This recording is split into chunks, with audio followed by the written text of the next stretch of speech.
নগদ নিয়ে এলো হার না মানা হার অফার। সর্বনিম্ন 10,000 টাকা রেমিটেন্স নগদে পাঠালে থাকছে স্বর্ণের হার জেতার সুযোগ।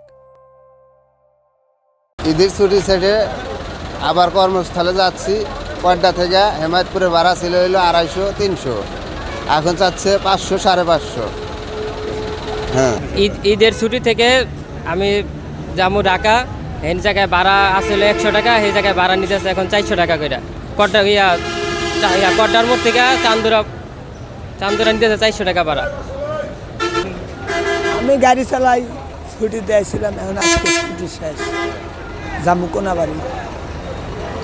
আগে গেছি 200 টাকা, 250 টাকা, এখন হলো 500 টাকা। আমরা তো চাইতেছি স্বাভাবিক যে গতিটা আছে, স্বাভাবিক ভাড়াটা যেটা আছে সেইটাভাবে চলুক, আমরা এটা চাই।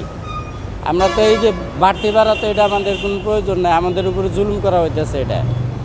আমি গার্মেন্টসে জব করি, ঈদের ছুটিতে ছিলাম, এখন যাবো সাভার রপ্তানি।